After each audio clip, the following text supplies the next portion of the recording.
Developing right now on Morning News Now, President Trump setting the stage for tomorrow's face-to-face with Russian President Vladimir Putin, as Ukraine's president and European allies warn him not to make any deals without Ukraine at the table. There's a very good chance that we're going to have a second meeting, which will be more productive than the first, because the first is I'm going to find out where we are and what we're doing. Now, President Trump threatening severe consequences if Russia doesn't end the war. We will bring you the latest.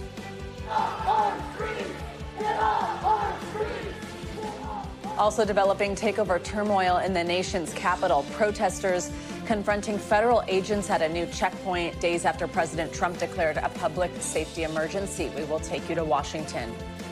Plus, more flooding fears as another round of severe summer storms slams the U.S. We are tracking the conditions and the areas most at risk, plus the tropical storm gaining strength and taking aim at the Caribbean. And low spirits, alcohol consumption now at its lowest level in almost a century. We'll pour over the numbers from a new survey. It's really a cultural shift that we've seen, especially with the younger generation, just not drinking alcohol. It's so true. So many also non-alcoholic alternatives that are great, all that kind of stuff going on. We'll get into that in a little bit. Good to have you with us this morning. I'm Joe Fryer. And I'm Savannah Sellers. Thank you for starting your day with us. We are now just one day away from that highly anticipated meeting in Alaska between President Trump and Russian President Vladimir Putin. It's a summit the White House says is aimed at bringing about an end to the more than 3-year-old war with Ukraine. On Wednesday, the president joined a video call with European leaders and Ukraine's President Zelensky, who is not attending tomorrow's summit. They lobbied Mr. Trump for ceasefire and security guarantees ahead of that meeting with President Putin. Speaking at the Kennedy Center yesterday, the president called it a very good call and hinted at a potential follow-up meeting that would include President Zelensky. The president also warned there would be severe consequences if Russia did not agree to end the war. If the first one goes okay, we'll have a quick second one. I would like to do it almost immediately, and we'll have a quick second meeting between President Putin and President Zelensky and myself, if they'd like to have me there. It's going to be a very important meeting, but it's setting the table for the second meeting. Will Russia face any consequences if Vladimir Putin does not agree to stop the war after your meeting on Friday? Yes, they will. Yeah. What will the consequences There will be be? consequences. Sanctions, tariffs? There will be, I don't have to say, there will be very severe consequences. Joining us now to talk about all this, NBC News Washington correspondent Alice Barr and NBC News International correspondent Raf Sanchez. Good morning to both of you. Alice, let's start with you. The president said earlier this week the talks would involve potential land swaps, but NBC News sources say that's not what he told European leaders during that call. Tell us more about that, what we're learning about what he did say. Good morning. Yeah, multiple U.S. and European officials tell NBC News that President Trump made clear on that call yesterday that he does not plan to discuss handing over Ukrainian territory to Putin without Ukraine in the room. And that is something that President Zelensky of Ukraine and the European allies who were on that call were pushing for. No sweeping deal that redraws territorial lines. Russia right now occupies about 20% of Ukraine, and while the German chancellor said that Ukraine is willing to give up some of that land, he did not say where or how much, and clearly it is a top priority to keep as much of that land as possible. The sources NBC News spoke with also noted that President Trump said he is entering the Putin meeting with the goal of securing a ceasefire, and that is something that European officials have been very adamant must be in place before any exchanging of territory can really even be seriously discussed, let alone take place. Raf, let's bring you in here. You are at Downing Street in London, where President Zelensky is meeting with British Prime Minister Keir Starmer this morning. What can you tell us about that conversation? What do we know? Hey there, yeah, so that meeting just wrapped up. We watched Zelensky come through that famous black door of 10 Downing Street. He got a bear hug from the British Prime Minister Keir Starmer in front of the cameras here. And this was the latest in a series of very public shows of solidarity by European leaders in the run-up to that meeting in Alaska. Because, of course, Zelensky is not going to be in the room, and the Europeans are not going to be in the room when President Trump sits down with Vladimir Putin. There is a lot of concern on this side of the Atlantic about what President Trump might agree to. And over the last couple of days, we've seen the Europeans doing everything they can to try to shape the outcome. You mentioned they had that joint call with President Trump yesterday, laying out some of the principles that they are pushing for. President Trump said that that was a good call, but, you know, as the Europeans know better than anybody, President Trump is unpredictable when it comes to foreign policy. We have seen him over the last couple of months kind of go hot and cold on Volodymyr Zelensky. They had that disastrous shouting match in the Oval Office back in February. There have been some warmer meetings since then. The president expressing both frustration with Vladimir Putin and with Zelensky over the last couple of weeks. So at this point, people on this side of the Atlantic really holding their breath and waiting to see what happens in Alaska. So, Alice, as we heard a moment ago, the president's warning of severe consequences if Russia does not agree to ending the war. Do we know what options are on the table? And what more do we know about this potential second meetup? Not to get ahead of ourselves, but that one would involve President Zelensky. Right. So President Trump had set a deadline to impose new sanctions on Russia and secondary tariffs on Russia's trading partners, especially those that buy Russian energy, in an effort to choke off the Russian economy. But that deadline has now come and gone, with the president instead choosing to hold off until these talks that are now happening tomorrow. The president, worth noting, did hike tariffs on India for buying Russian oil. That has already been announced. It takes place, actually goes into effect shortly. But it's interesting that he's been willing to already move ahead and take action against India, which is a close U.S. ally in that region, but is not willing so far to actually take action against Russia. Also worth noting, there is longstanding and strong bipartisan support in Congress for a Russian sanctions package.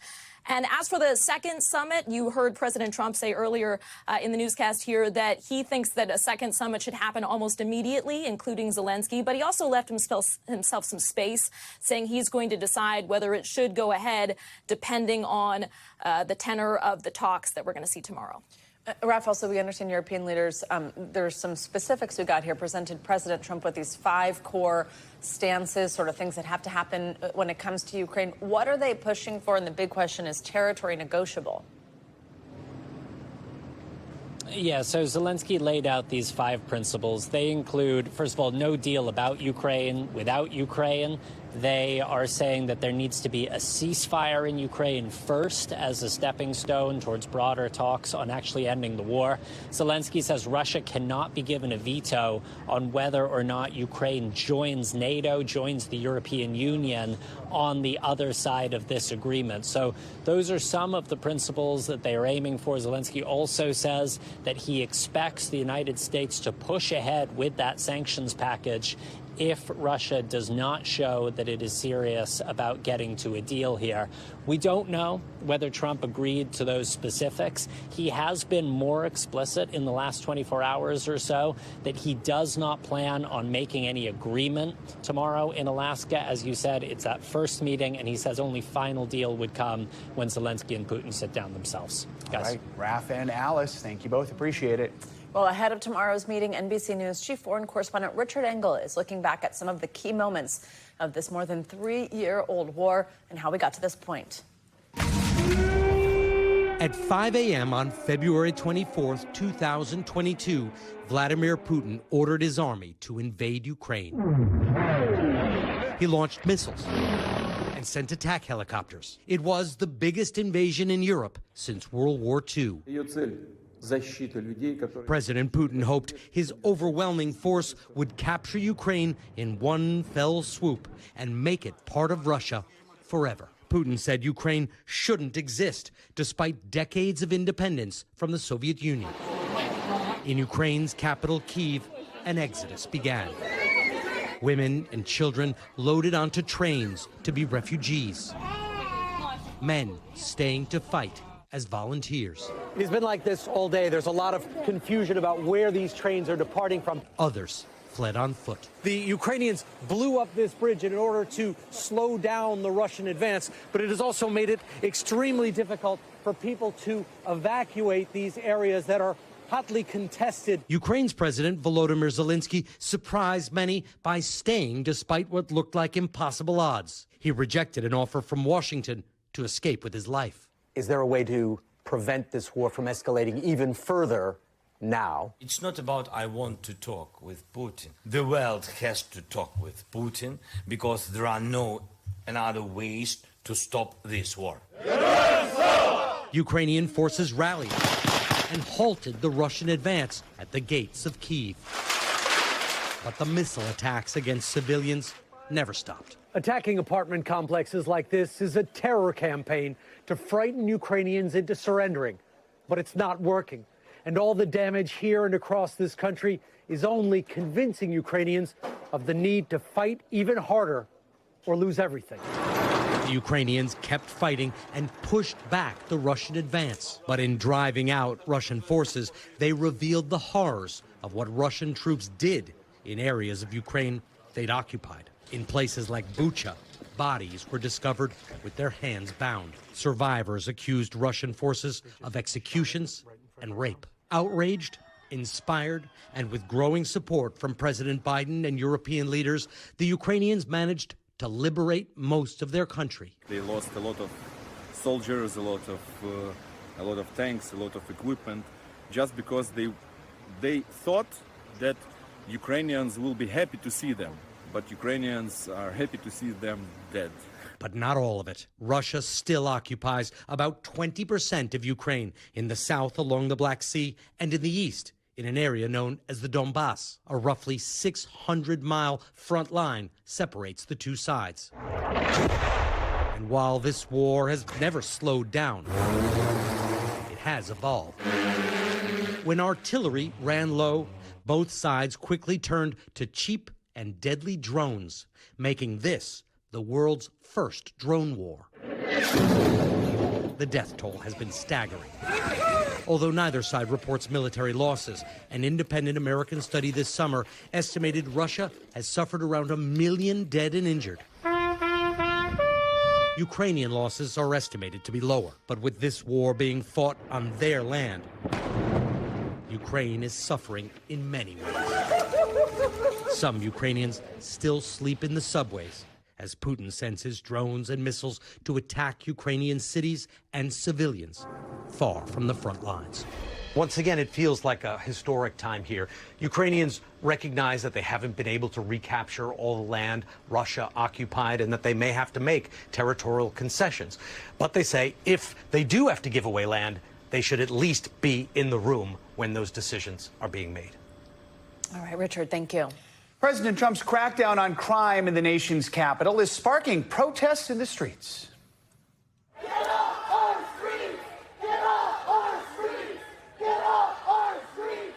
Get off our streets! A crowd of more than 100 protesters, that's what you're seeing right here. They were seen heckling law enforcement in Northwest D.C. Wednesday night after federal agents set up a checkpoint there. It's one of the first checkpoints set up since President Trump took over D.C. police and deployed roughly 800 members of the National Guard there earlier this week. National Guard troops were not seen at this checkpoint. NBC News senior White House correspondent Gabe Gutierrez joins us now from the White House with more on this. Gabe, good morning. So tell us more about the scene that unfolded in that D.C. neighborhood last night. And so far, what is this increased police presence looking like? Hi there, Joan Savannah. Good morning. Look, it did seem like an escalation last night, and this came after the White House had said that National Guard operations would actually expand from just the evening hours to really 24/7. But yesterday in Northwest D.C., it was not the National Guard, but it was local police in addition to other federal law enforcement agencies that set up that checkpoint in a commercial residential area. And as you just saw in that video, more than 100 protesters gathered, started heckling the police.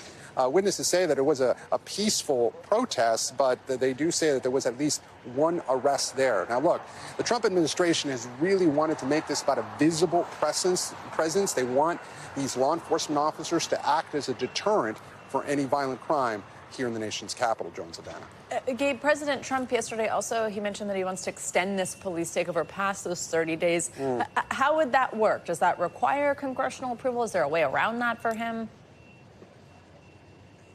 The answer to that is yes and no. The president yesterday, for the first time, he said that he did want to extend this past those 30 days that were allowed without congressional approval. He said he would either declare some sort of national emergency when it comes to crime, but then he also said he didn't want to do that. And frankly, he might not need to, because congressional approval, well, Republicans control both chambers of Congress, and the president is confident that they will approve an extension of this federalization of the D.C. police force. We can't see Republicans going against the president, especially on the issue of crime. A key player in all this, Gabe, is the new Attorney General for D.C., former Fox News host Jeanine Pirro. She wrote an op-ed for the Washington Post this week calling for a change to D.C.'s criminal laws, really aimed at juveniles. Tell us more about the changes she is calling for and what the crime stats right now do tell us about safety in D.C.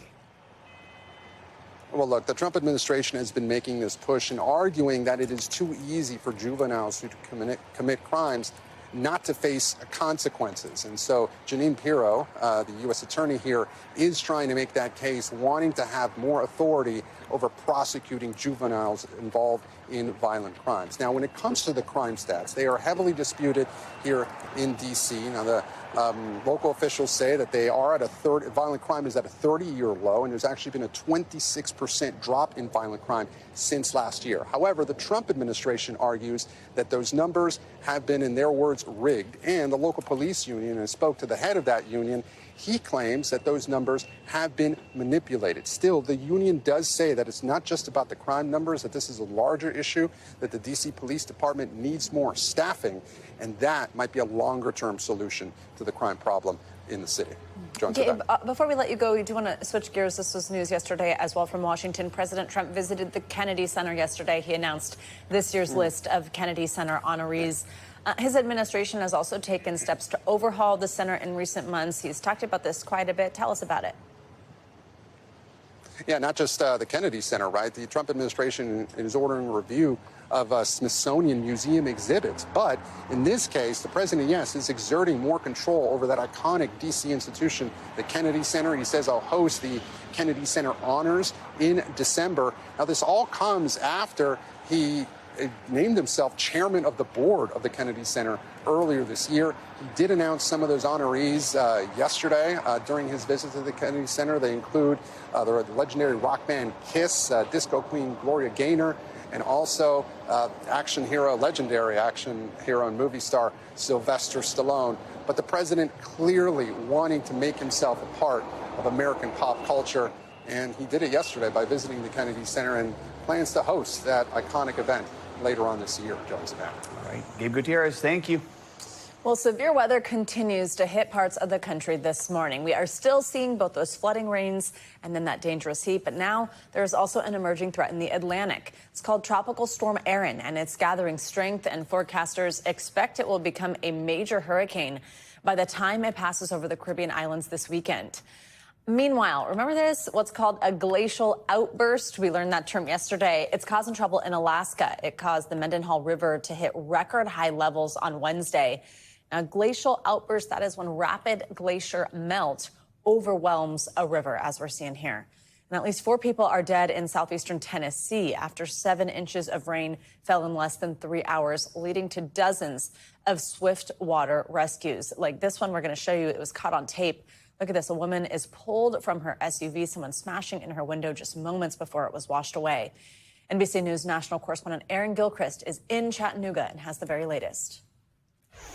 One of the lingering concerns from the storms that have been moving through this part of the country really is this body of water behind me. This is the South Chickamauga Creek. Right now, it's about 6 feet higher than it normally is, I'm told by officials here in Chattanooga, and there is concern that there could be some river flooding into this afternoon with the potential for more storms here. Of course, this area was inundated with water Tuesday night leading into Wednesday morning. We saw flooding up to 3 feet in some parts of Interstate 24 here in Tennessee. About 6 inches of rain fell during that storm here, a record amount of rain, the second most rain they've seen in this area since they started keeping records, and that led to high water rescues. People had to be evacuated from apartment buildings in North Georgia because the water was rising into their homes.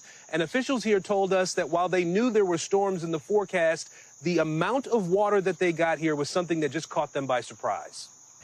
But when you look at it and it's 2 inches deep and the next thing you know it's 4 feet deep, that's something you've never seen before. We did not expect, especially the gravity of what occurred, to hit us and then in such a short period of time. And the weather concerns aren't just focused here in the Tennessee-Georgia region. There are other parts of the country out west that are dealing with extreme heat, wildfires. There are parts of Alaska, Juneau in particular, that had a threat from the potential of flooding because of glacier melt in that area. Fortunately, the Mendenhall River didn't pose a real threat to folks who live there. There were storms on the East Coast as well that caused some flight delays and cancellations yesterday, and there are still concerns about more storms today and the potential for more flight delays and cancellations in the Northeast. Back to you. All right, Aaron, thank you so much. So let's get a closer look at what you can expect today and beyond with our morning News Now weather. Now, Michelle Grossman is here with all the details for us. Hey, Michelle, good morning. Good morning, guys. And unfortunately, we're going to see more of the same. We're going to see some slow-moving, heavy downpours, tropical-like downpours. That's going to lead to the chance for flash flooding. We're seeing some heavy rain falling right now. On radar, you can see where those bright colors are. That's where we're seeing the heaviest rain falling. So the pinpoint for those storms today would be parts of the Carolinas into the mid-Atlantic. And again, we'll see heavy downpours like what Aaron mentioned, where we just see training storms dumping 2, 3, 4 inches in spots. We do have flood watches where you see the green there. That includes Norfolk and also Elizabeth City. So portions of the mid-Atlantic and also the Carolinas. This is why we have a lot of moisture. We have a triggering cold front. We have a trough that's sort of triggering things as well. So heavy rain for the coastal parts of the mid-Atlantic. Now, the good news is we're going to see some improving conditions in terms of the air temperature, the humidity in portions of the Northeast, especially New England. You're going to feel that first. But as we go throughout the day, we'll see the humidity levels dropping throughout portions of the Northeast. So that's the good part of this. Now, we are expecting severe weather. That's in parts of the upper Midwest and northern plains, where you see the yellow. That is the likeliest spots for seeing the heaviest rain or the strongest storm. So Grand Forks, Fargo, Jamestown, we could see hail 2 inches or larger. Could also see some winds gusting up to 60 miles per hour. And an isolated tornado is possible. So we're going to watch that very closely on this Thursday. Still tracking Aaron. We're going to continue to track Aaron for quite a while, too. Right now, still a tropical storm, winds at 50 miles per hour, moving west at 17 miles. It's about 990 miles east of the northern Leeward Islands. It's going to enter the Caribbean, some really warm waters. It's going to strengthen pretty quickly. Now, as we look at this track, a couple things. We're going to see it blossom into a hurricane by tomorrow. That's going to be the first hurricane of the season. Then as we get towards the weekend, so around Sunday at 2 a.m., overnight Saturday into Sunday, we're going to see it become a major hurricane. That's going to see winds of 150 miles per hour. I do want to end it on a positive note. As of today, right now, the latest run, it looks like it will miss the East Coast. It's going to make that northeast turn, so not impacting the East Coast. We will see some strong swells, some rip currents, but as of right now, we are seeing no impact to the East Coast. Of course, that could change. We have some time to go before we see Aaron kind of move out. Back to you. That's some good news. Last thing we need is that. All right. Thank you. Well, this morning, police outside Philadelphia are hunting for 2 suspects who pulled off an armored truck robbery that played out in broad daylight. It is the latest in a recent string of heists targeting armored vehicles in and around the city. NBC News correspondent Aaron McLaughlin has the details. Brazen robbery caught on camera. You see an armed Brinks truck parked outside a supermarket near Philadelphia. The driver, who police asked us to blur this video, is quickly followed by 2 armed men. They pointed their firearms at the driver, ordered the driver to turn over their handgun, and then took the 2 bags of money. I think it was about 15 seconds total, start to finish. You see the suspects make a run for it. One armed with an AR-15 style firearm. Police saying the duo got away with 2 bags of cash believed to be worth more than $700,000. Seconds before the robbery happened, you can see a bystander walking into the store. The risk of violence to all the bystanders was very, very high. But also how easy it was. Correct. Yeah, I mean, it was out in the open. There was really nothing to prevent that from occurring. Tuesday's heist, the latest in a series targeting armed trucks across Pennsylvania this summer, including this one back in June, where prosecutors say gunmen took off with more than $2 million after robbing another Brinks driver outside of a Home Depot. They've announced 3 suspects arrested in that heist, one of them a former Brinks employee. Brinks directed all questions to law enforcement. Police say they're investigating whether any of these robberies are connected. It's really early in investigation, so it's tough to say, but we're going to look at every angle possible to solve this crime. Aaron McLaughlin, NBC News. Today is the first day of school for many students across Los Angeles, but this year brings a new sense of uncertainty for teachers over possible ICE raids, with fears some students could be deported. NBC News correspondent Camila Bernal sat down with some of those educators to talk about the challenges they may face. Middle school history teacher Marcela Chagoya is preparing for a school year that may be more challenging for her. I have to prepare myself mentally because one of my concerns has been, am I going to see all my students back? In a predominantly Latino neighborhood in Los Angeles, she worries some of her students could have been deported over the summer. Children listen more than we give them credit for. And so they do worry about their classmates. They worry about their friends. It stems from scenes like these, caught on video and playing out near schools in LA. Earlier this week, a special needs teen temporarily detained at gunpoint outside this school by federal agents. DHS says they weren't targeting the high school and the incident was a case of mistaken identity. But the fear is real. In January, the Trump administration did away with a long-standing policy preventing ICE agents from making arrests in schools. Even if it's not your woe, your crisis, you're impacted by what you see, what you feel. As an immigrant himself, Los Angeles Unified School District Superintendent Alberto Carvalho is encouraging teachers to be the protectors. Already, more than 1,000 employees say they will stand guard in areas near schools where there could be immigration enforcement activity. Could it maybe be too much for a teacher? Are we asking much of them? Yes, we are. Are they willingly doing what they believe is right at this moment? No doubt. A huge concern for them is students not showing up. We have been worried about attendance, particularly considering all that this community has gone through. What we have detected is a fluctuation of attendance in the areas surrounding specific federal actions that are known to the community. Across the country, other school districts like New York, Chicago, and Denver also having to address immigration fears. But in an email, DHS saying they're protecting schools by preventing criminal aliens and gang members from exploiting these locations and taking safe haven there. Back in LA, the district has already reported a rise in virtual learning enrollment.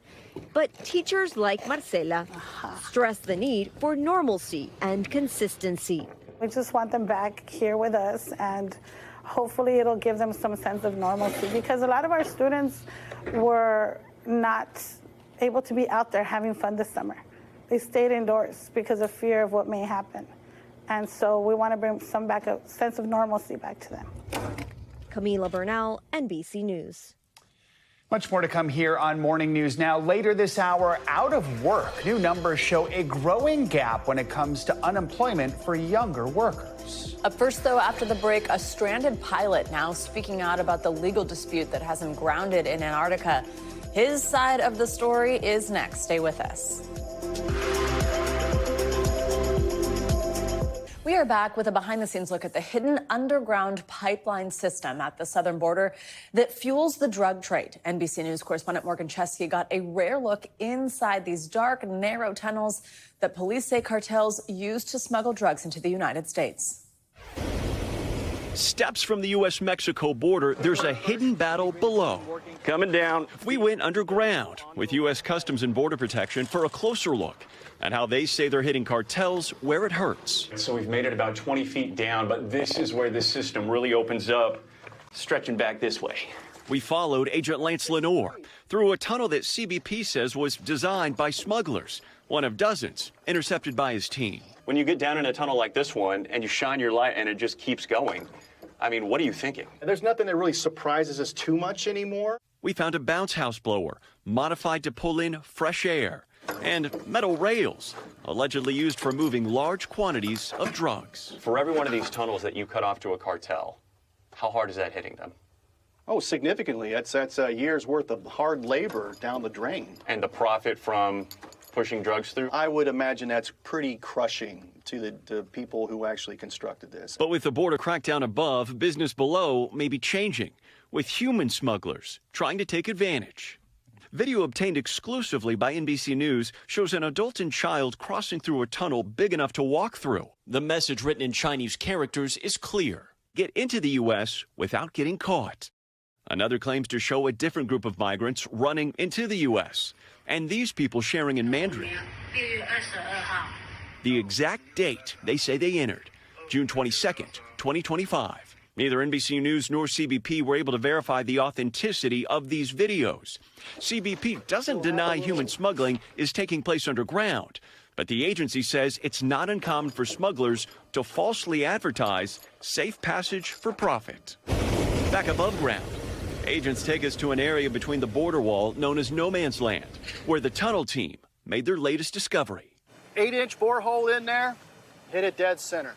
First try? First try. A nearly 3,000 long foot tunnel running 50 feet beneath where we stood.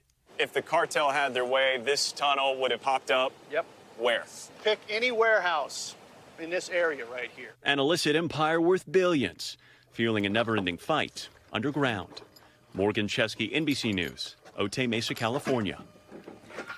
Developing news now out of Gaza, where humanitarian groups say new Israeli regulations are blocking access to critical aid. NBC's Matt Bodner joins us with those details and other headlines from around the world in 60 seconds. Hey, Matt, good morning. Savannah, Joe, good morning. More than 100 humanitarian organizations have published a joint letter urging Israel to stop the, quote, weaponization of aid into Gaza. The groups say they're being frequently told by Israeli authorities that they are not authorized to deliver aid unless they comply with stricter Israeli regulations. Israel denies these claims. Moving along now to the Korean demilitarized zone, South Korea recently claimed that the North has removed some of the propaganda-spewing loudspeakers that it's littered across the DMZ. But Kim Jong-un's sister, seen by some as heir apparent, has fiercely denied this, saying her nation has never done such a thing, that would be remove the speakers, and never intends to. She also clarified that the North has no intentions to improve relations with the South. And we'll wrap up this hour right here in the UK. A 10-year-old chess prodigy from northwest London has become the youngest person ever to earn the Women's International Master title.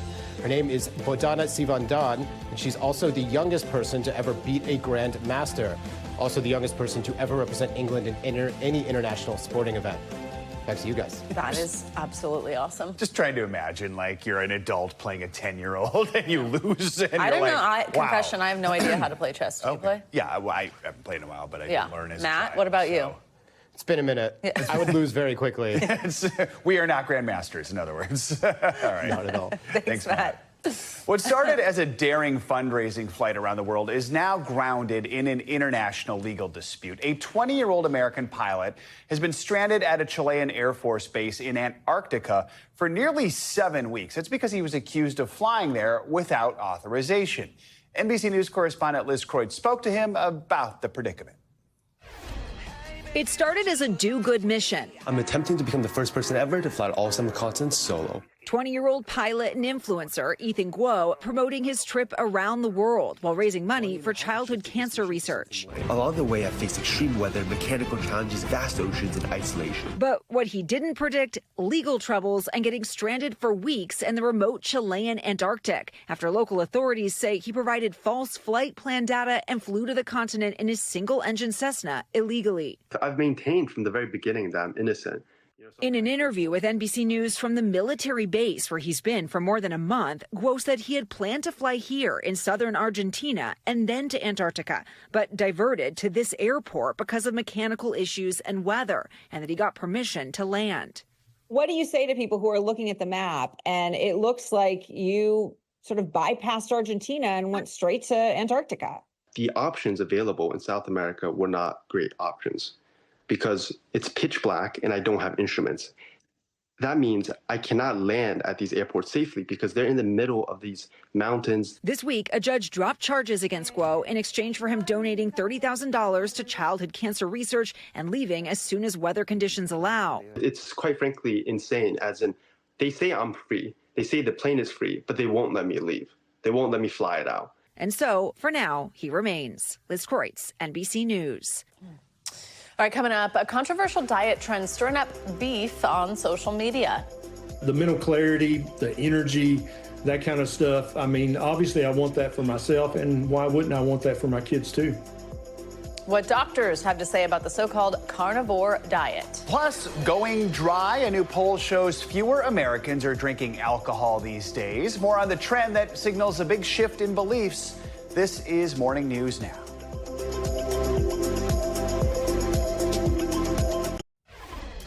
We are back with a new diet trend circulating on social media. Okay, it's called the carnivore diet. It's where you eat almost exclusively animal products, beef, butter, eggs. Well, now some parents are even raising their toddlers on it. NBC News correspondent Emily Aketa has what you need to know. For many babies and toddlers, that first taste of beef can provide some comic relief.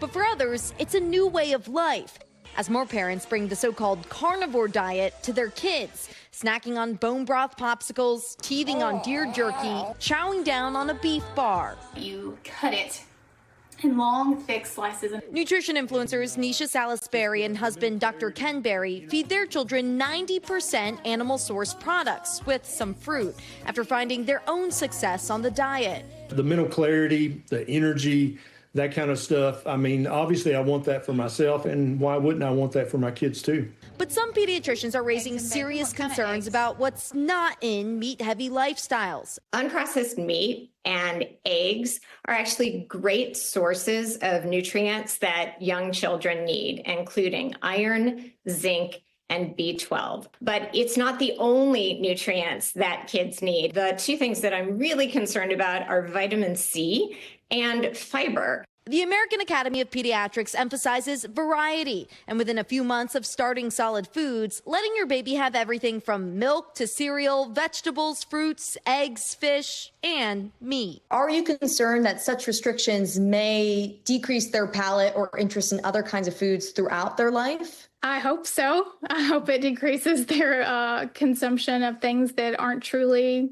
good for their bodies. As the latest diet trend is feeding new questions and concerns. Emily Aketa, NBC News. Sticking with health news, new research shows alcohol use in the U.S. has dropped to its lowest level in, get this, nearly 90 years. Yeah, Gallup poll revealed that only 54% of people consume alcohol now. That's compared to 64% 10 years ago. And it comes during a time where beliefs are shifting and more adults think even moderate drinking is bad for their health. NBC News medical contributor Dr. Ben Gupta joins us now with more on this. Dr. Gupta, good morning. So it's the third consecutive year Gallup's recorded a decline in alcohol consumption here in America. Why do you think people are drinking less than they were before? Joe, good morning. You said that in the tee-up, Mrs. Savannah, which is that there is this belief that the data on, say, heart health and a glass of red wine every single night, that's being challenged now. There's new data suggesting maybe we've had it wrong all these years. And so as we've learned more, younger generations, Gen Z, are paying attention, focused on just alertness, holistic health, and that's really changed alcohol and drinking behaviors. There's also this changing perception, I think, right? Like even studies aside, whether it's just like things people are seeing on social media or they're getting that information about these studies where people just are starting to feel like it's bad for you. But that does kind of vary, I understand, by age and gender. Like younger people and women are more likely to consider it bad for their health. Why do you think that is? Exactly to your point, Savannah, there is a demographic shift here. We're seeing older individuals still very much are having that glass of wine with dinner, will partake. The guidelines that they exist today, which is moderate drinking right now is defined as 2 beverages a night. For men or less, for women, it's 1 beverage or less a night. And so there's a demographic shift playing out. As to why, it is this perception of risk here. And there is increased drinking rates amongst men versus women that's persisted even across age ranges. We've seen these medical studies in the past that have reported maybe some level of moderate drinking could maybe have some health benefits. Specifically, I'm thinking of red wine for heart health. That's not necessarily the case anymore. I mean, what does the research tell us about moderate drinking? Yeah, unfortunately, it was a mixed bag. So there was a big study in March that was published, which showed that there was no decreased risk, lifetime risk of dying early, for example, or living longer if you're an active consumer of, say, red wine, that there is no overall benefit to doing so.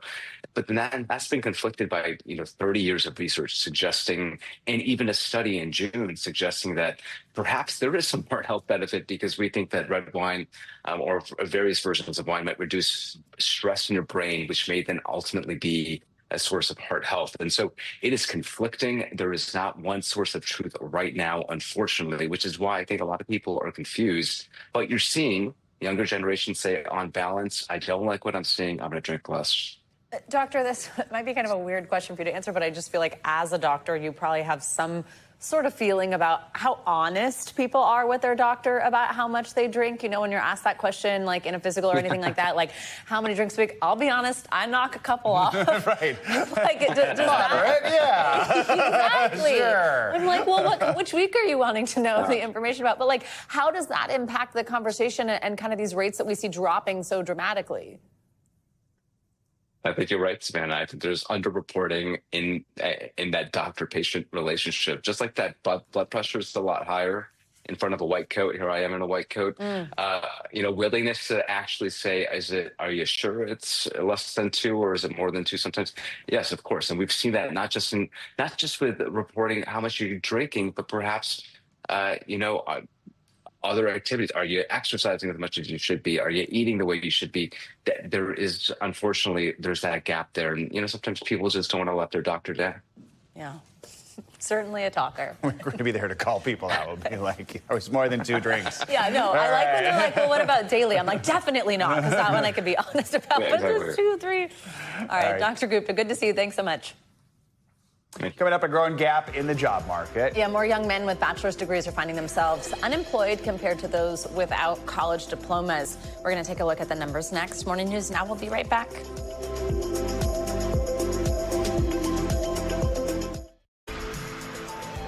Welcome back. Let's get to what's making waves on Wall Street this morning. Walmart workers are about to get some new rollbacks of their own. CNBC Savannah now has that and other money news. Savannah, good morning. Hey, Joe. Hey, Savannah. Good morning to you. Yeah, so Walmart, it's expanding its 10% employee discount to nearly all grocery items. That includes dairy and meat year-round. So the retail giant informing staff in a letter about the change yesterday. Now, the discount had previously been limited to fresh produce and general merchandise, such as clothing. The perk is available to employees both in-store and online. Walmart introduced the discount card program more than 50 years ago. The company is the nation's largest private employer. Meanwhile, Tesla is taking steps to bring its robo-taxi service to New York City. So in a job posting this week, Tesla says it's hiring people to drive vehicles and collect audio and video data, which is needed to test and train software for the company's autopilot team. The job location is listed as Flushing in the borough of Queens. Now, it may be a while, though, before Tesla launches its full robo-taxi service in New York City, as it hasn't applied to test self-driving vehicles. And having an active social life could be putting a strain on your finances. A recent study from Ally Bank finds 3 in 5 people who are Gen Z or millennials say spending on social activities is impacting their financial goals. It finds overspending is widespread and not an exception. Most young adults are also aware they're not budgeting effectively. Gen Z and millennials are spending an average of about $250 per month on activities with friends, and less than a fifth say they have a strict budget, while about 40% say they've skipped an event because of the cost. That decision often comes with what else? FOMO. Also, even they must not live in New York City, because $250 Probably a month not. doesn't get you I was much thinking here. the same thing. Yeah, I mean, that's like one outing. Right. Yeah. Which is crazy. I mean, it's even tougher there. Yeah, it really is. Yeah. Silvana, thank you. You got it. Well, let's stick with business. New data is showing us how much young men are struggling in the current job market. It reveals a surprising stat here. Young men with a bachelor's degree now have a higher unemployment rate than men with only a high school education. The data analyzed by NBC News shows that unemployment for men between the ages of 23 and 30 who hold bachelor degrees has jumped to 6% in recent months. That's compared with just 3.5% for young women with the same level of education. For more on this, let's bring in Emerson Sprick. He's the Director of Retirement and Labor Policy at the Bipartisan Policy Center. Emerson, good morning. Thanks for joining us. I mean, Look, it's a tough job market across the board, right? We know the U.S. added just 73,000 new jobs last month, but can you help us explain what's behind this particular trend that young men are finding it harder to get jobs, and that surprising thing there about college degrees? Sure. And I do think it's important to take a bit of a step back first and provide a bit of context on the labor market dynamics related to this overall over the past many decades. You know, in the mid-20th century, 98% of so-called prime age men, those between the ages of 25 and 54, participated in the labor market. At the same time, prime age women participated in the labor market at rates under 40%. But while female prime age labor force participation has doubled since then, male prime age labor force participation has been in steady decline since the mid-20th century and now sits at about 90%. Now, that's a huge proportion still, and by far the highest number among the demographics that are tracked. But it's really important, I think, that trend. And one thing that surveys commissioned by the Bipartisan Policy Center have shown is that men are primarily not participating in the labor force because of health or disability. 55% of these prime age men who are not in the labor force cited disability or serious illness. And another thing, when we talk about healthcare, there's another aspect to this, and that is the boom in the healthcare industry is a big part of this. How is that affecting the statistics, especially when it comes to that gender gap? That's exactly right. Over the past year, the economy as a whole has added about 2 million jobs, and the healthcare and social assistance sector has added 1.5 million. The healthcare and social assistance sector has added about half of those jobs. That doesn't leave a whole lot of room for industries that are more traditionally dominated by male workers, such as the information industry and other industries such as manufacturing and construction.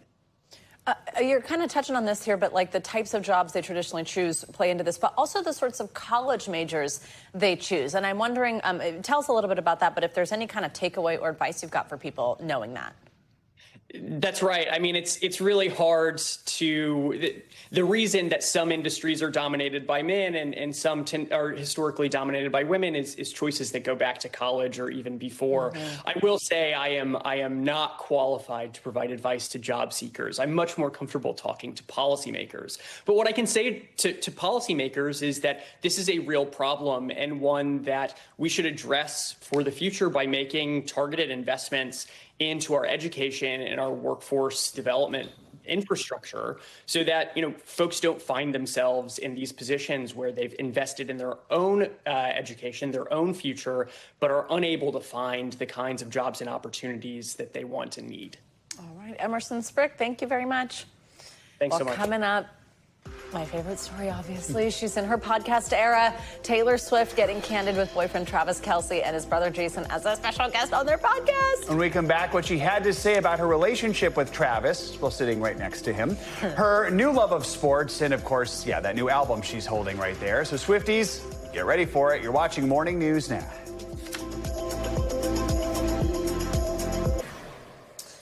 Welcome back. Overnight, millions of Swifties tuned in to hear Taylor Swift give one of her most in-depth interviews ever, and certainly in years. Swift chose to do this. It was an appearance on her boyfriend Travis Kelce and his brother Jason's New Heights podcast. I mean, she revealed a ton of information, y'all, about their relationship. We heard details about their first date, the Eras tour. We got some behind-the-scenes information, and buying back the rights to her music. She even got emotional, was kind of crying when she talked about that. We also found out lots of details about her new album, The Life of a Showgirl. All right, it's out October 3rd. We also got the cover art, which you're looking at right now, last night for the first time. She said that she wrote this while she was touring Europe, which is crazy. It is very different, she also said, from her last album, like extremely different. That was the Tortured Poets Department. That one had 31 songs. This one, it's much shorter, only 12 songs. She says there will be no additional, and she says it is way more upbeat. In fact, Travis and Taylor both kept calling them bangers. We also found out about a big collaboration. Take a listen. Can you do drum roll? Last track. Track 12, the title track, The Life of a Showgirl, featuring Sabrina Carpenter. Sabrina Carpenter! Okay, we're so excited that that's true. It was a rumor that was circulating. And don't worry, Joe. We'll be talking a lot about this in our next hour. That's good, because I didn't hear the podcast, so this is where I'm learning everything. I promise you, it will even melt your, I know you're a fan, but like not crazy Swiftie heart. It was just so fantastic. That's good. I'm glad. It's good to hear her talk for a long period of time, since that's so It was over 2 uncommon. hours, Joe. Exactly. All right. They went to new heights. All right. Let's end this hour with a New Jersey artist who is on a mission to find his muse. More than 20 years ago, John Grissoni painted a young boy he met in Paramus. Now at 89 years old, he's hoping to track him down and give him that portrait as a gift. Reporter Adam Harding from NBC4 here in New York has that story. It's a labor of love for 89-year-old Wyckoff artist John Grissoni. His paintings range from Vermont landscapes to vacation destinations, even food. I was always a school artist, the classroom artist. But it was this portrait he did of a mysterious little boy he met one day in the fall of 2004 at a now-closed sporting goods store here in this Paramus shopping plaza he can't stop thinking about. As we're chatting, I saw the boy put on a blue hat. I don't know whether it was a hat that was his or something he saw in the store. And I looked at him and I was thinking about Gainsborough's painting, The Blue Boy, and I said, that would be a great subject. So with the family's permission, John's friend took the boy's photo, and John used it as inspiration for his next masterpiece. It looked just like the kid. I entered it in some regional shows, art shows, not really looking to sell it too much, but just to wonder what people would think of it. And everybody said, wow, that's terrific. Fast forward to today, and John wants to put a name to the face. By now, that little boy is likely close to 30 years old. I said it'd be great if I could find that kid or his family, and there would be something for their family to have, sort of a keepsake be handed down for generation in that young man's family. So that's what I'm attempting to do right now. He didn't get the family's information back then. After all, this was pre-social media, and the reference photo is since long gone. So John's putting this out there on a wing and a prayer, hoping it finds that little boy in a blue bucket hat more than 20 years later. I just don't want it to be thrown away or, wind up in a landfill. I just thought if he saw that painting, or somebody in his family saw that painting, they'd say, wow, that was me, or that's my dad when he was a 9-year-old kid. And think about the story that they would have Yeah. of the painter who found someone in the middle of nowhere and 20 some odd years later wanted to find him. Yeah. That is pretty special. Yeah. Our thanks to Adam Harding for that story, and hopefully they can find the boy. We're helping out. Who's now a man. Yeah, there you go. Maybe so's the hat. That does it for this hour of Morning News Now. Stay with us, though. The news continues right now.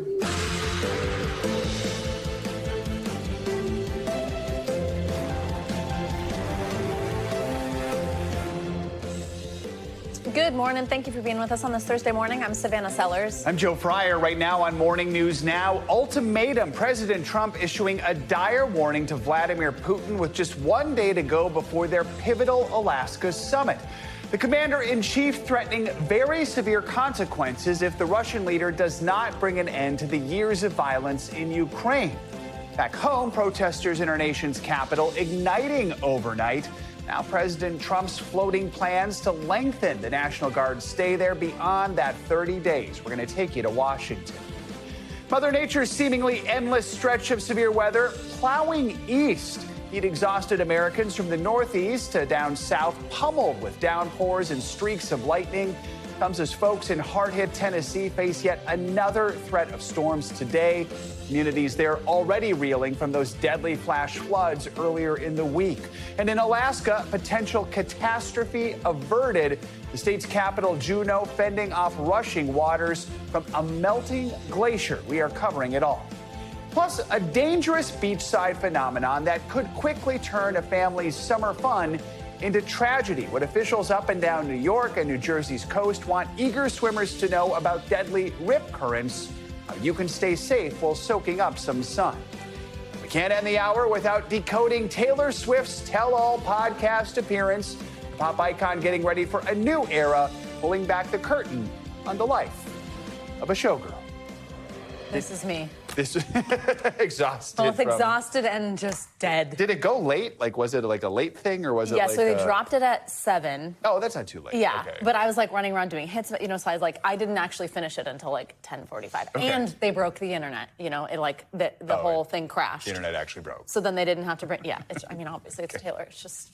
We'll get into it in a little bit. All right, let's begin this hour with tomorrow's high-stakes Alaska summit between President Trump and Russian President Vladimir Putin, which is aimed at trying to end the war with Ukraine. That's right. On Wednesday, the president attempted to reassure European allies and Ukraine that territory swaps will not be discussed at the summit. Instead, he says it's expected to focus on bringing about a ceasefire, which not agreed to could mean severe consequences for Russia, according to the president. NBC News Chief White House correspondent Peter Alexander joins us now from Anchorage, Alaska, with the latest on our top story. Hi, Peter. Good morning.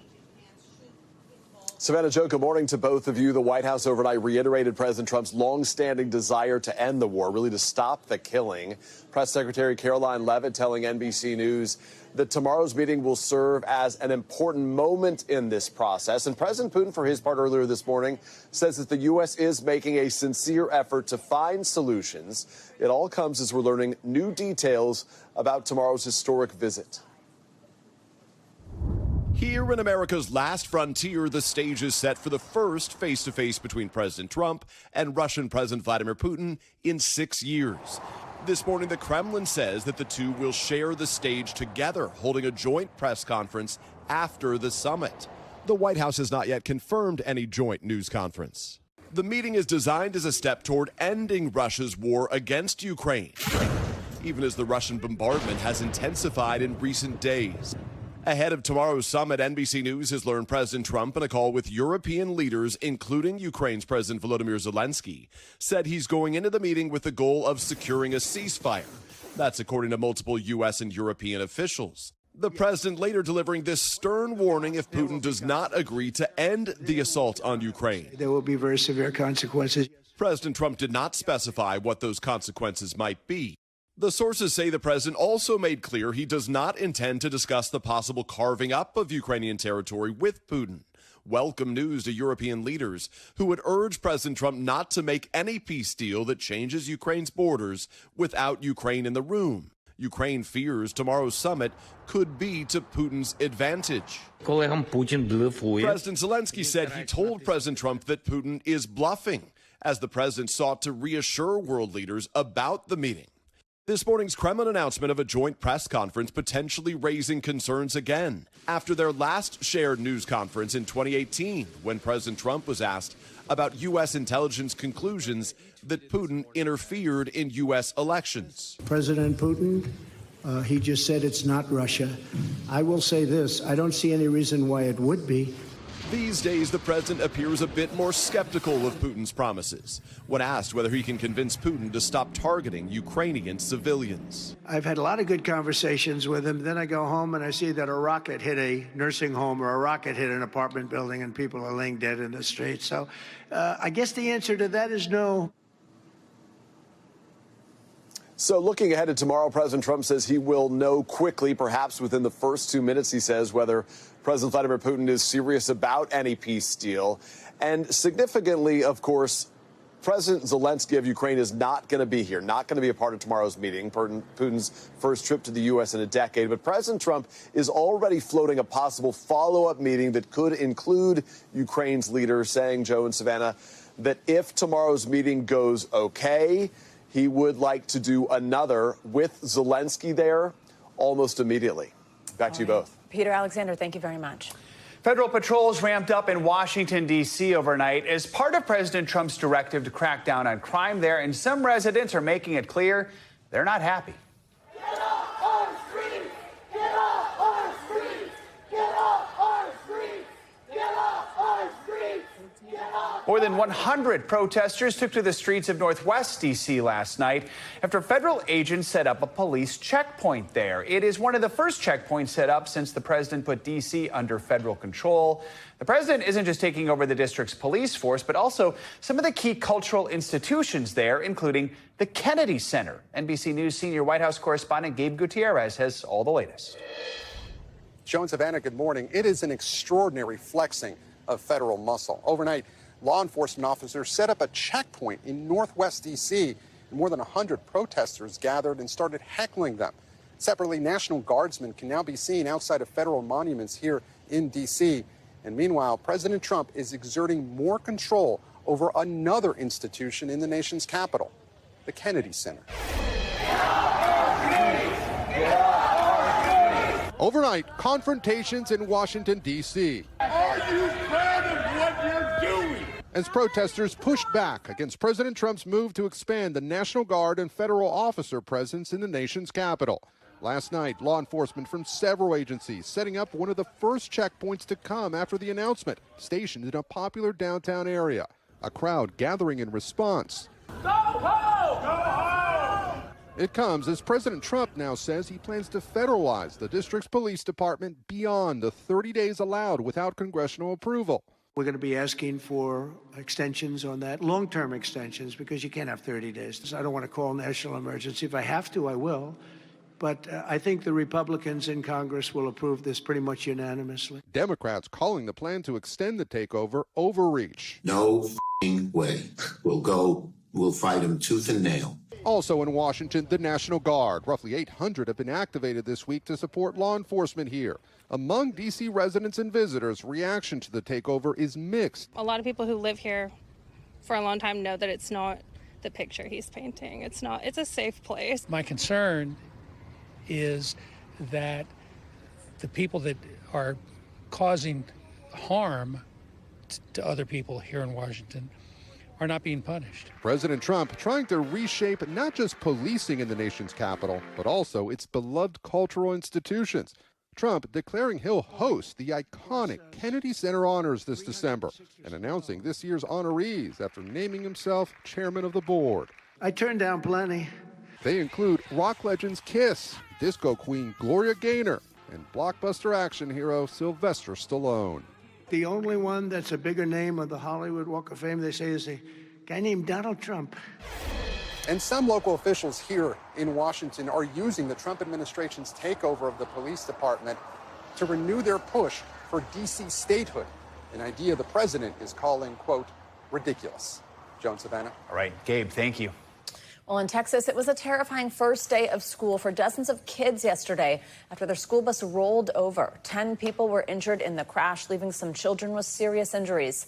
The accident happened in the same central Texas area that is still recovering from those deadly floods earlier this summer. NBC News correspondent Ryan Chandler is outside Dell Children's Medical Center in Austin with the latest for us. Ryan, good morning. Yeah, Savannah, good morning. This is never what any parent wants to see in the best of times, but certainly for this school district, especially now, this is a real gut punch to Central Texas communities still reeling from those deadly July floods, as now an investigation is underway to find out what exactly caused that bus to roll over. Terror on the first day of school in Texas after an elementary school bus rolled off the road. There are kids that are injured. A lot of screaming children in the background. 42 children were on board the bus about 30 minutes outside of Austin. A dozen people, including the bus driver, were taken to the hospital for treatment. One has life-threatening injuries, 2 have potentially life-threatening injuries, and the remaining 40 have non-life-threatening injuries. The crash happened shortly after pickup at Baghdad Elementary School in Leander, just 4 miles into the route, and before any children were dropped off. For an unknown reason, the bus left the right side of the roadway, rolling it over. It was crazy. It was like a crazy scene. Shatik Gill saw the emergency response as he was leaving work. The thing that struck out to me was all the women that were running to the scene, you know, and the ones that was carrying the babies. Just weeks ago, that same school district lost 2 students in the deadly July floods that inundated Central Texas. This part of our Leander ISD family has been through so much already. this summer with the floods. And this tragedy this afternoon is really breaking our hearts. So a lot more that we know and we don't know, guys. We know that it was raining at the time of this crash. We don't know if that was a significant contributing factor. We also know that the bus was equipped with seat belts, and officials say behind the wheel was a, quote, seasoned veteran bus driver. Now that school is providing counseling services for any students who may need it as they return for now the second day. Savannah. Oh, such a scary moment. Ryan, thank you so much. Another strong line of storms is marching across the country today. Large hail and damaging winds are expected to hit the Midwest, and the Northeast is bracing for more flooding. This is part of the same storm system that killed at least 4 people in southeastern Tennessee earlier this week, dumping 7 inches of rain in less than 3 hours. NBC News national correspondent Aaron Gilchrist is in Chattanooga, which saw historic levels of flooding this week. Aaron, good morning. Hey, Joe, good morning to you. One of the lingering concerns here in Chattanooga right now is the South Chickamauga Creek we're standing in front of here. This is where that man drowned in the flash flooding here. It is about 6 feet or so higher than it normally is, we're told by officials in this area. That is a concern. There is a river flood warning for this body of water here that goes through the day today, and there's a possibility for more thunderstorms this afternoon. In Tennessee this morning, residents and officials coping with the aftermath of deadly flooding that's claimed at least 4 lives. Officials say the disaster would have been far worse if not for the work of swiftwater rescue teams who saved dozens from fast-rising waters. A major interstate, I-24, under 3 feet of water for hours. Civilians like 22-year-old Troy Plemons springing into action too. Seen in this dramatic video, breaking the window of a submerged car to rescue a woman trapped inside. I was like, you gotta get out, you gotta get out. Less than a minute later, Plemons says the woman's car went completely underwater. I think I was put there for a reason. I think I was meant to be there to help that lady. Officials say a record amount of rain Tuesday night took everyone by surprise. When you look at it and it's 2 inches deep and the next thing you know it's 4 feet deep, that's something you've never seen before. Similar scenes unfolding in northern Georgia, where apartments and homes like these are now uninhabitable. About 100 people evacuated, many by boat, returning to shattered lives. You see, it's pretty bad. I mean, everything, it's total loss. Meanwhile, the worst appears to be over in Alaska's capital city, Juneau, threatened by flooding from a massive nearby glacier. The Mendenhall has crested, and it is starting to go down. The Mendenhall River hit a record high Wednesday, but the town avoided catastrophe, thanks in part to new barriers designed to prevent the sort of damage that happened here last year. There are some places in the Northeast that are getting a little bit of a reprieve from the extreme heat that we've been seeing over the last several days here. But we know that there were storms last night, Joe, that really gummed up air travel in particular. Lots of flight delays and cancellations late last night. Already today, we're seeing just this morning from FlightAware more than 200 flight delays and cancellations in the country. And that's before the heating of the day happens, which means there could be more of those delays and cancellations later on today, Joe. All right, Aaron, thank you so much. Let's get more now on what to expect from today's weather. Meteorologist Michelle Grossman joins us now. Michelle, good morning. Good morning, guys. Great to see you. And we're going to talk about a little bit about the glacial outburst because we heard about it yesterday and wanted to know more about it. And we just saw Aaron talking about it in his little piece there. So let's talk about what a glacial outburst is. So we're talking about Juneau, really popular area in Alaska. It's the capital city of Alaska, popular among residents, popular among tourists. And we have a couple key components for this outburst. So we first have the Mendenhall Glacier. We have the Suicide Basin, which is essentially a bowl of water that's going to fill with water. And we have the Mendenhall Lake and the Mendenhall River. So what happens is that Suicide Basin fills with water in the spring and summer. It usually stays low during the cooler months, but of course, as the snow melts and rain falls, and we're holding a lot more water in the atmosphere, we're going to see that Suicide Basin really filling up. What happens, though, the Mendenhall Glacier holds it back. It's a piece of ice that holds it back. You never really know when it's going to give away. It sort of does melt during those warmer months. It gets little divots in it. So yesterday or a couple days ago, it gave way and it lets all this water, we're talking about 15,000 gallons of water, into the river, first into the lake and then into the river. So during the outburst event, the entire basin will empty into the Mendenhall Lake in a few days. It fills into that lake, it fills into the river. You have beautiful homes along this river, and it goes into these homes. So last year we had 300 homes that were damaged. We had homes that were wiped away into the river. This year, Aaron mentioned those boxes that are filled with sand, and that's what really held the water back. So the past 3 years, we've seen record outbursts in that area, and this will be a trend as we head throughout the next 12 days. Let's talk quickly about what's happening today, though. We have severe weather in the northern plains, the upper Midwest. We have a flood risk in the Carolinas, also the mid-Atlantic, really humid and hot in the southeast, and a fire threat in the Intermountain West. Back to you guys. All right, Michelle, thank you so much. There's growing concern this morning over deadly rip currents following a string of deaths off the coasts of New York and New Jersey in recent days.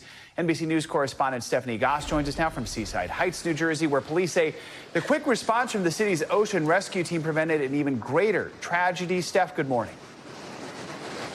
Hey, Joe, good morning. It simply did. And this is simply the most beautiful time on this beach throughout the summer. But last night, officials here closed the beach an hour early. They had police on ATVs patrolling to make sure people didn't go in the water.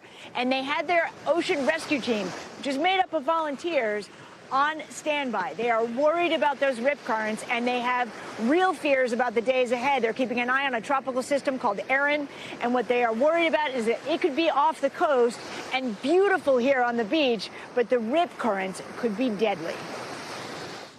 This morning, all along the East Coast, lifeguards are on the lookout for dangerous rip currents. That's why I'm kind of scared to go in the water right now. While a picturesque beach community on the Jersey Shore comes to grips with tragedy. The riptide is extremely rough. 5 people from the same family were caught up in treacherous rip currents after lifeguards had gone home for the night. Authorities in Seaside Heights say first responders pulled everyone out of the water, but were unable to save a 31-year-old man. How dangerous was the rip current on Monday night? Oh, it was bad. It was real bad. Deadly, fast-moving rip currents that pull swimmers and surfers out to sea have become all too common during the busy beach season. But it only takes about 30 seconds. That's fast. It only takes about 30 seconds to go into the water and get sucked out, where you're going to be in trouble. In 2025, nearly half of the more than 50 surf zone fatalities involved rip currents. Last month, while vacationing with his family in Costa Rica, actor and musician Malcolm Jamal Warner drowned after government officials confirmed he was trapped in a strong rip current. Here in Seaside Heights, Chief of Police Thomas Boyd says visitors don't understand just how serious the current can be. How many of these kinds of calls have you gotten through the years? Every year? 1,000. Wow.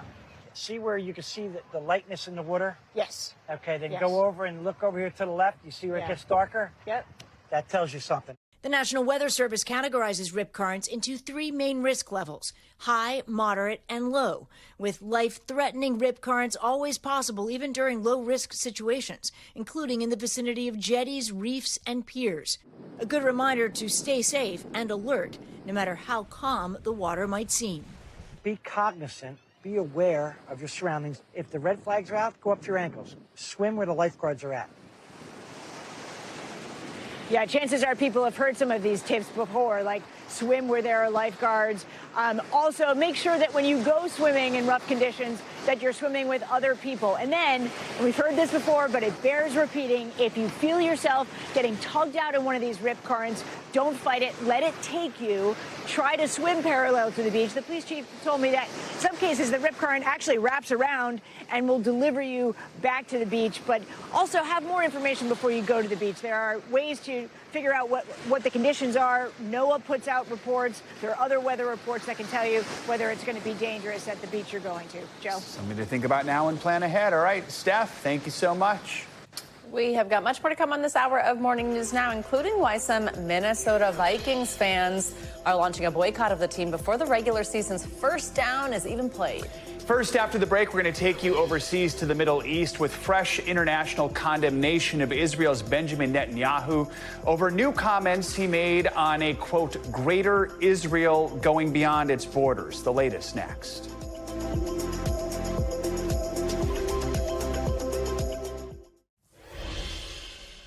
Welcome back. Israeli Prime Minister Benjamin Netanyahu has sparked fresh anger from Arab nations this morning over comments he made on an Israeli news show. During an interview with I-24 News on Tuesday, Netanyahu was presented with an ambulance by an interviewer depicting a, quote, map of the promised land. When asked if he felt connected to what the interviewer called this, and again I'm quoting, Greater Israel, Netanyahu replied, very much. The amulet is not seen on screen during the interview. It's currently not clear what territory is included in the map. The Palestinian presidency slammed these remarks as a violation of the region's security and stability.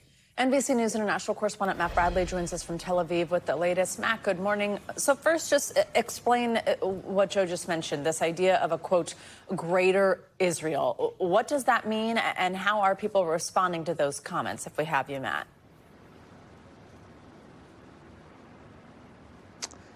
Yeah, this is a very different sort of situation here. We don't know exactly what this Greater Israel is. We don't know what was actually on this amulet. It wasn't shown on TV. It was shown in a box. Unfortunately, this could mean all number of things, and actually the Hebrew Bible itself would spell it out in several different ways. There was a reason why there was such a strong reaction to this, and that's because some definitions of Greater Israel, sort of the maximalist view, would see other, Middle Eastern countries taken in by Israel, and this is one of the things that are up for a very theological debate here, and that's why so many of these countries in the Middle East have responded so strongly. Again, we don't know what the amulet had on it, but the anchor who actually gave it to Benjamin Netanyahu, he has been selling amulets that show a pretty maximalist view of Greater Israel. So we don't know exactly, but it could be that Benjamin Netanyahu was blessing a somewhat expanded view of Israel that is definitely going to upset a lot of neighbors. Which brings us to this next question here, Matt. Netanyahu also said in that interview he wants to realize President Trump's vision of relocating much of Gaza's population. The Associated Press is reporting that 6 people familiar with the matter confirmed that Israel is in discussions with the East African country, South Sudan, about the possibility of resettling Palestinians from the Gaza Strip there. What would a deal like this mean for all parties involved? Well, important to note that the South Sudanese have basically denied that there are any discussions about this. But this could be a disaster for just about everybody involved. Remember, South Sudan is a war zone. Maybe even one of the more reckless and dangerous places after Gaza. So it's unclear why any Gazan person would want to move to South Sudan. And then at the same time, remember that this will raise all sorts of questions about ethnic cleansing, which the Israelis have often been accused of in international courts. This will heap more anger and criticism on Israel that's already at sky-high levels. Now, at the same time, it would be really hard to imagine how this would be done without a fight. Now, Benjamin Netanyahu has said that this would be voluntary. He's setting up basically a reception center that would allow Palestinians in the Gaza Strip to leave voluntarily. But for them to go to yet another war zone a lot of people are saying, would be a violation of international law. Matt, also overnight Israel announced plans for a major new settlement in the West Bank. It would kind of effectively split it in two, as we understand it. The office of the country's far-right finance minister said this would, quote, bury the idea of a Palestinian state. What's the reaction been like to that so far? Yeah, I mean, this has just been met with extreme anger, not only from Palestinians, but from countries throughout the Arab world and Muslim world. This is just another example to many observers of Israel trying to deliberately create settlements in order to cut off the creation of a Palestinian state. Now, this has been done before, but it's so explicit now, and you can hear it from that minister speaking. Some of these ministers, the far-right members of Benjamin Netanyahu's cabinet, have been calling for the annexation of the West Bank, but also for the Gaza Strip to be taken and resettled again by these extremist settlers. So again, we're talking about grave violations, potential grave violations of international law. All right. Matt Bradley, thank you very much. Now to Greece, where thousands of people who have been forced from their homes by devastating wildfires. NBC's Matt Bodner joins us with details there and headlines from around the world in 60 seconds. Hey, Matt. Savannah, Joe, good morning. Wildfires across southern Europe intensified yesterday with a heat wave continuing to blast the continent. Outside the Greek port city of Patras, a round-the-clock battle is raging to protect homes and agricultural facilities. In Spain and Turkey, evacuations have displaced thousands of people and killed at least 2 emergency responders.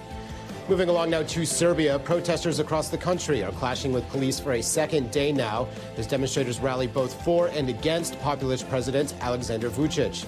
The rival rallies have seen demonstrators launch flares and hurl other objects at each other. In at least one city, this required intervention by riot police. And we'll wrap up this hour in Mexico City. The 20th running of the annual Torta Fair began on Wednesday, and organizers have unveiled what is believed to be the world's largest sandwich. It measures almost 300 feet long, and it weighs more than a ton. This thing was created by more than 90 national and international vendors, and it used more than 50 specially selected ingredients. Fun fact, over 20 years, this festival has produced almost 3,800 feet of torta sandwich. I feel like I would feet of sandwich. I feel like I would fail to eat it. It would all come out, and I would just be eating the bread, and then I'd have to get a fork to get the rest. Yeah, and it would just it doesn't look conducive to being No. actually eaten. It Nor looks do I think like is that the point. A challenge, which I respect. Yeah. All right. Thanks, Matt. Coming up, one top NFL team at the center of a controversial new boycott this morning. After the break, why some football fans are now calling out the Minnesota Vikings over male cheerleaders. That's next. Stay with us.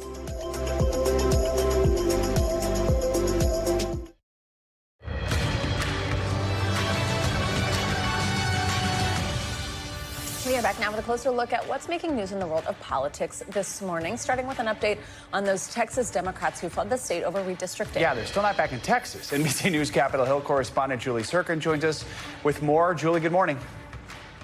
Yeah, no, they are not. Good morning, guys. We begin in Texas, or right outside of it, where Democratic lawmakers are plotting their return home. Remember, they left the state 10 days ago to block Republicans' redistricting efforts, denying what's known as a quorum. In other words, creating attendance issues that keep the other side from being able to vote.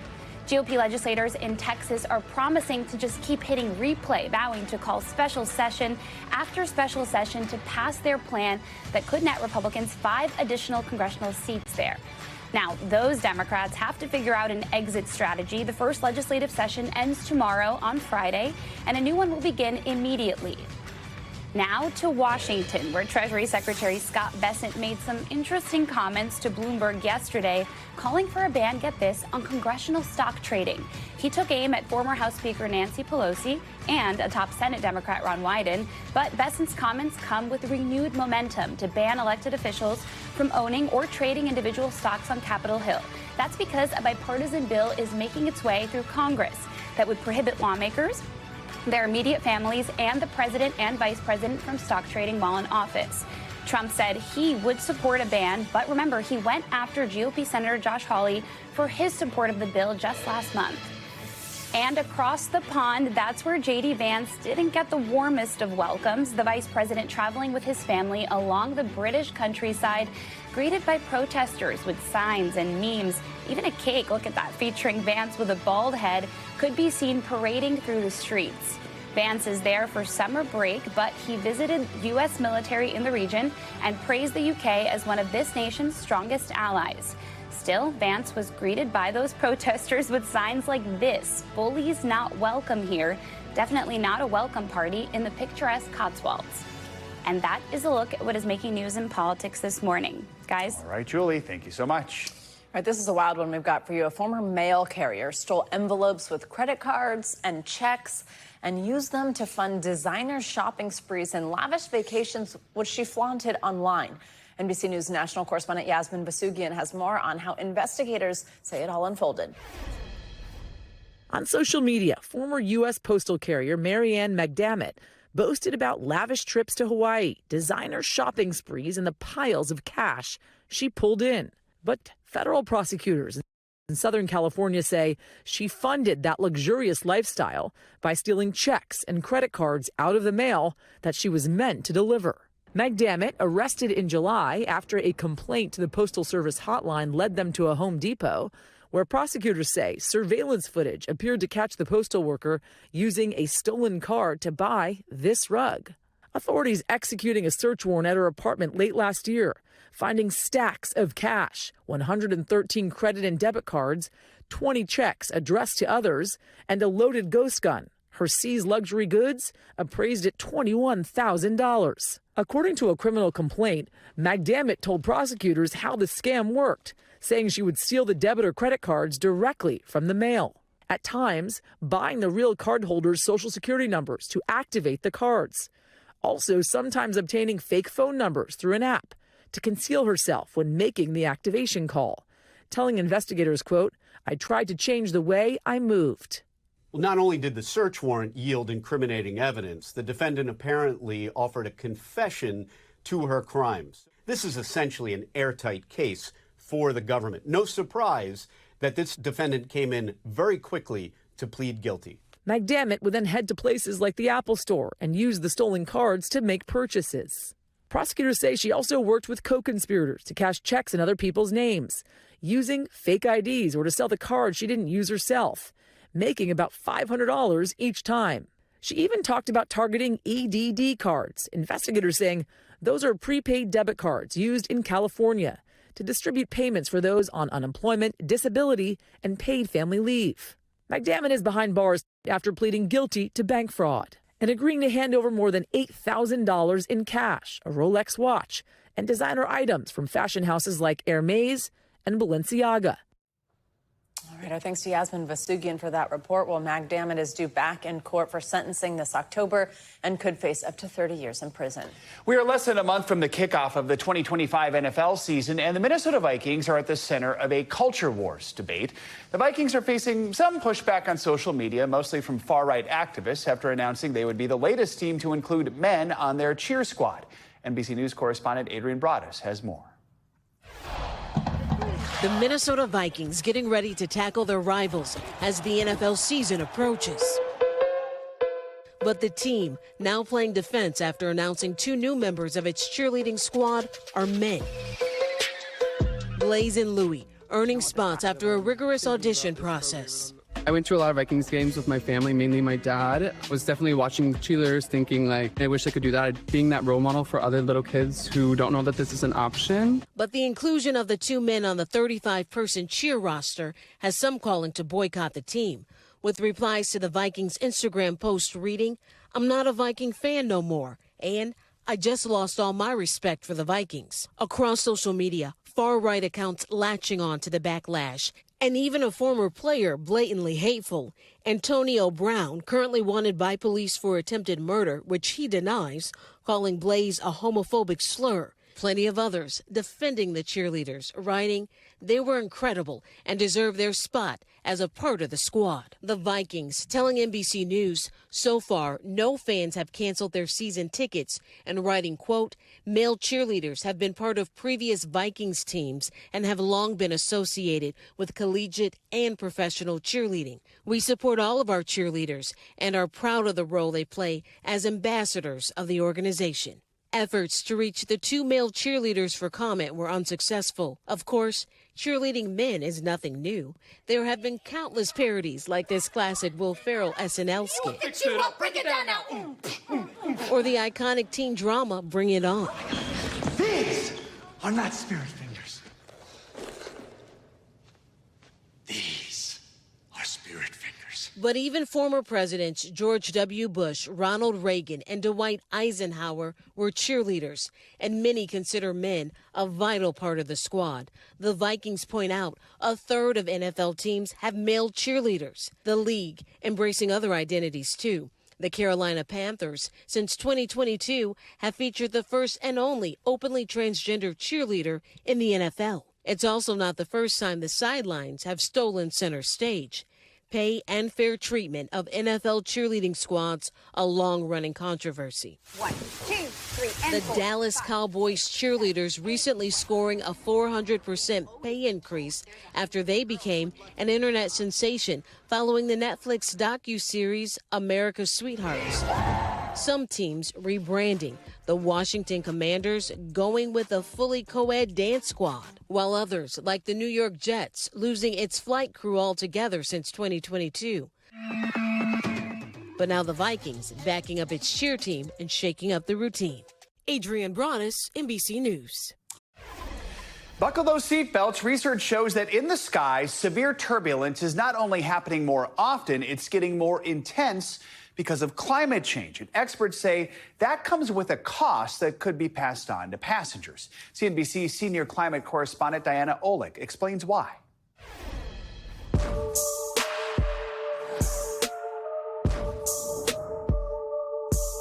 Severe air turbulence is still considered rare, but it is fast becoming less so. Last month, 25 passengers were hospitalized due to turbulence on a flight out of Salt Lake City. And last year, several instances of severe turbulence resulted in dozens of injuries and even one fatality. Scientists say the culprit is climate. Turbulence should be increasing over time due to climate change. University of Georgia professor John Knox researches atmospheric dynamics. We will have more turbulence outside of thunderstorms, far away from thunderstorms, but we also are likely to have more turbulence around and also above thunderstorms. Severe air turbulence increased 55% between 1979 and 2020, according to a study by scientists at Reading University in the UK. The U.S. and North Atlantic have seen the largest increases, and the scientists say warmer air from CO2 emissions is increasing wind shear in the jet streams, strengthening clear air turbulence. Reading researcher Mark Prosser wrote, airlines will need to start thinking about how they'll manage the increased turbulence as it costs the industry $150 to $500 million annually in the USA alone. He noted wear and tear on aircrafts. We are absolutely seeing an increase in not just turbulence, but also just wind speeds as we're crossing oceans. The speed of the jet streams has increased really pretty noticeably. Shem Malmquist has been flying large jets for over 30 years.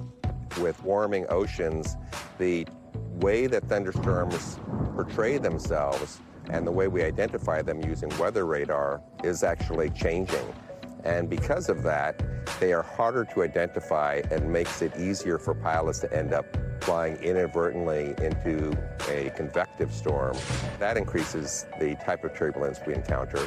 It begs the question, should pilot training be updated to account for this? A turbulence page on the FAA's website says the administration is taking actions that include improving data collection and sharing, modernizing the system where pilots communicate weather conditions, including turbulence, and improving automation so pilots and air traffic controllers can digitally enter and share reports rather than verbally.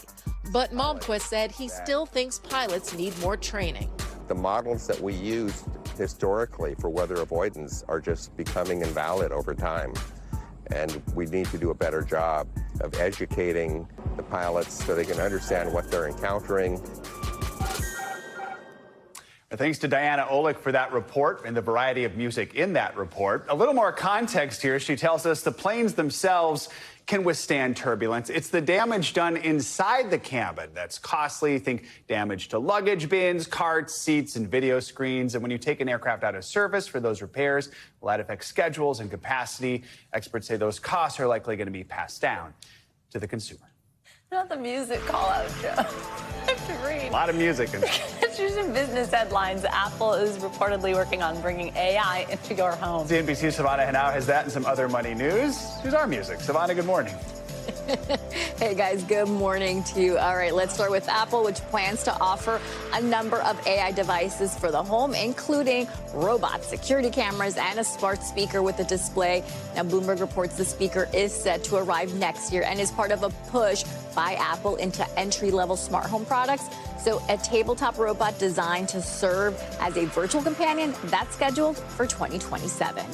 You know, Waymo is teaming up with Spotify to integrate the music streaming service into its robo-taxis. So the feature is now available in Phoenix, San Francisco, and Los Angeles, allowing passengers to access their Spotify libraries through the touchscreen display or by connecting through the Waymo app. So Waymo will remember your playlist for future trips, and Waymo says at the end of your trip, your music will stop playing and the next rider won't be able to use your account. And fast casual restaurants are coming face-to-face with a slowdown in consumer spending. Chains such as Cava, Sweetgreen, and Chipotle all warning recently diners are being cautious or are dealing with an economic fog. Now, consumers who eat at fast casual restaurants are generally higher income with white-collar jobs. As they're cutting back, investors are also trimming their menu of restaurant stocks. Shares of Chipotle are down about 30% this year, while Cava has tumbled nearly 40%, guys. Wow. Yeah. Thanks, Savannah. Appreciate it. Got it. Good. That's going to do it for this hour of morning news now. Stay with us, though. The news continues right now.